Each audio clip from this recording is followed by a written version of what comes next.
Hello everybody, I am finally back from a smallish break. I kinda got sick yesterday morning and had a huge meltdown, but I'm feeling a lot better today and felt up to making a video for my ever loyal subjects.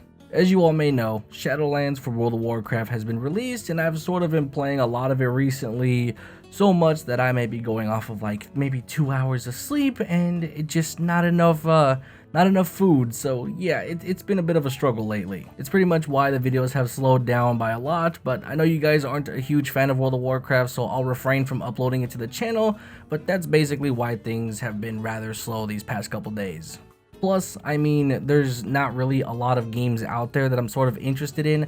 I thought about maybe uploading some Watch Dogs or maybe checking out Godfall perhaps. I'm just honestly waiting for Cyberpunk, so I'm sort of in a game drought right now. But if you guys have some suggestions, by all means, leave them down below and I'll consider it. But anyway, let's get back to the real video here, and that's talking about some weapons in Outward. During my break, I pretty much thought that it was about time we start discussing some actually good and my favorite weapons since the Brotherhood, or not Brotherhood, but like the Three Brothers DLC is nearing. We should probably go over some shit that really can get you prepared for getting into that because it's gonna be probably super fire. So without further ado, let's kick things off with Brand, which is probably my favorite one-hander in the whole game.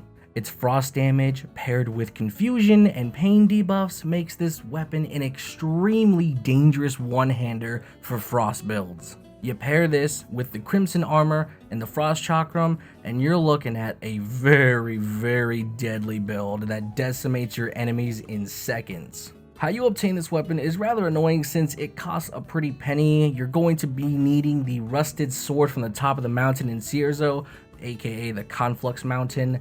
Then you're going to need the Chemist's Broken Flask from the Alchemist vendor within Levant, followed by the Mage's Poking Stick over in Monsoon, and that's from the Alchemist vendor as well, which is a lot of alchemy garbage.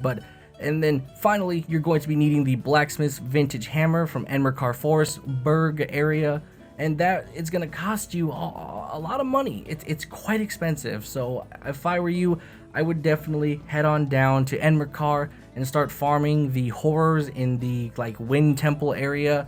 That place is going to yield you roughly about 1,000 silver, probably close to 1,500 even if you get lucky enough with the drops. It's a really good efficient way to get started with some money, and that'll start you out with getting the items within the build here.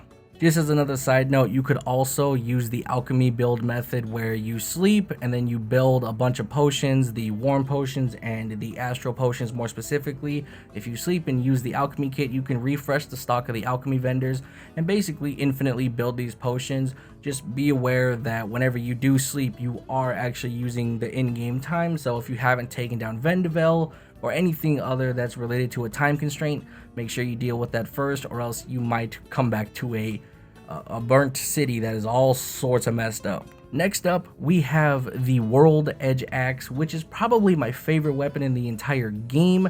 I know I said Brand was my favorite one-hander, but not my favorite weapon.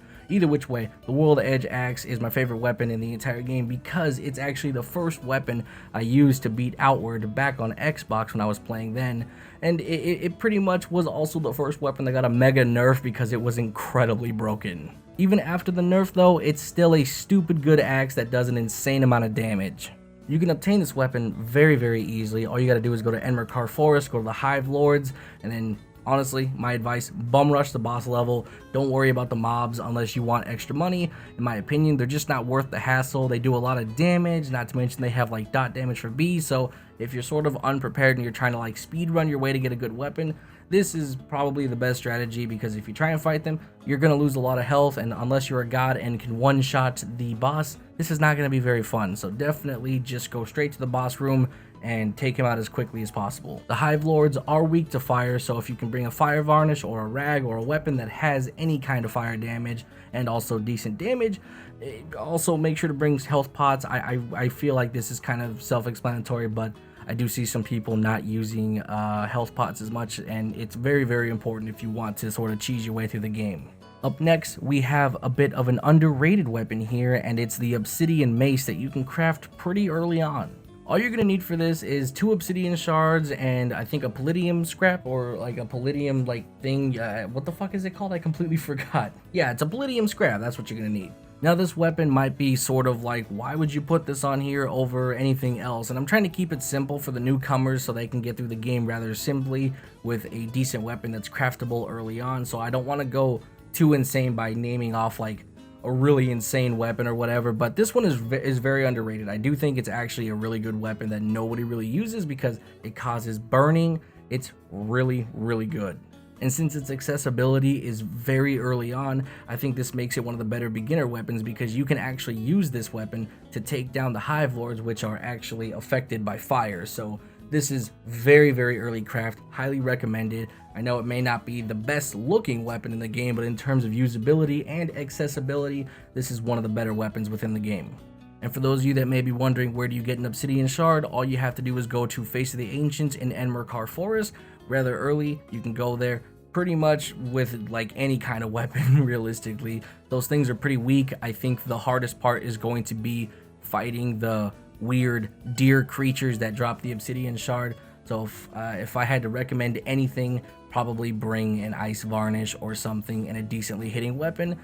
Obviously bring a shield, because if that thing hits you, you're going to lose a lot of health plus the burning damage and stuff. Definitely bring some high defense weapons, because, or not defense weapons, I'm sorry, defense armor, because that thing's going to hurt you if you don't block. My advice is cheese it with traps, as everything is cheesed with traps, so if you can do it, I recommend doing it. And there we have it, boys, my 3 favorite weapons within Outward. I know you might have been expecting a lot more of the well-known weapons like the Maelstrom Blade and other boss weapons, but I wanted to keep it very simple for the newcomers to give a baseline idea for weapons that they can get early on and get through the game as easily as possible and start preparing for the Three Brothers DLC. So that's going to come sometime in December. Hopefully it's going to be absolutely fire, but anyway, that's it for today's video. Hopefully you guys enjoyed it, and I'll talk to you all later. Bye-bye.